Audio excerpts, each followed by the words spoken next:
God, who is love, made us to be loved by him. Grace and peace, everybody. Welcome to Sabbath School Study Group. We're beginning a new series. God's Mission to Us is the title of this particular 5-part, but under the umbrella of understanding our burden and the blessing, our responsibility and our right to mission, the mission of sharing the gospel of Jesus Christ. We start here understanding how this is not an initiative where we are being compelled. We're being pushed out the door to start something. In fact, whenever we're telling somebody about the love of God, we're simply continuing what he has told us. In the very beginning, we understand that when we were formed, when we were brought to pass, we were an expression of God's desire to love someone, not just to love something. He's had things before, but the thing that's significant when he explains creation, he talks to Jesus and he says, let us, God says in Genesis 1:26, let us make man in our image, after our likeness, and let them have dominion over the fish of the sea, and over the fowl of the air, and over the cattle, and over all the earth, and over every creeping thing that creepeth upon the earth. Now remember, 1 John chapter 4 verse 8 says clearly that God is love, and it's repeated again in the same chapter. And it's as if God was so full, he was so overflowing. He says, I need someone to love. But this time, when I make this someone, they're going to be a reflection of me. Just like Jesus is a reflection of his Father. And so we are a reflection of them. And it's here that we find ourselves as just this vessel, this way for God to just pour himself into.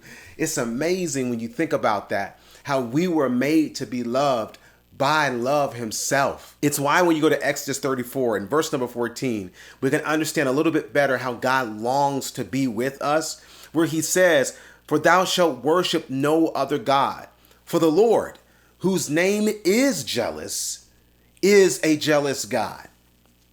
This is powerful because this is a reference to the Lord, Jehovah, the Lord God Almighty. Here he's described as being not jealous in terms of an adjective or a character description, but he is jealous. It's who he is. It's a noun. It's amazing.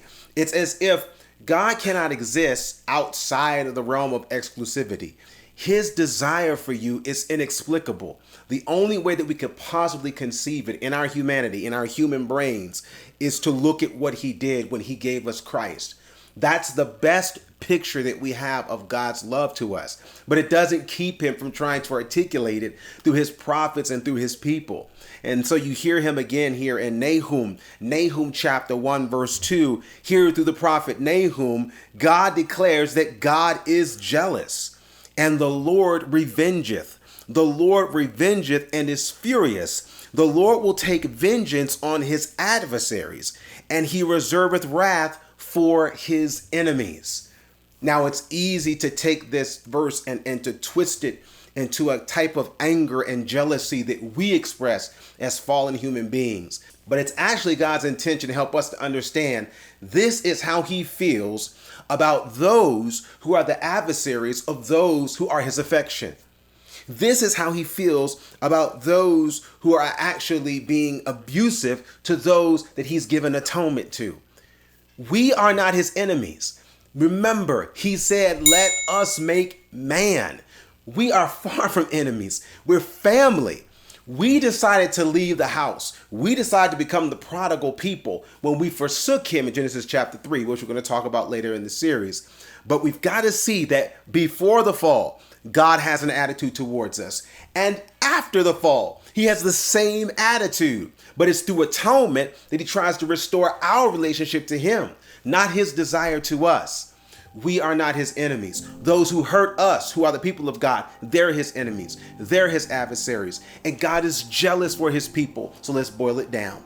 If you're a child of God, this means that he is jealous for you, not just in terms of a descriptive adjective, but as a noun. He is exclusively focused on you. He's exclusively focused on your well-being. And all he asks in order to experience that exclusivity is say, hey, I want you to be focused on me. I don't want you to have I don't want you to have any other guys before me. I don't want you to go from bifocals to monocles. I remember, seeing the people with the one glass in the eye. God has this monocle, this telescope, even this microscope on you.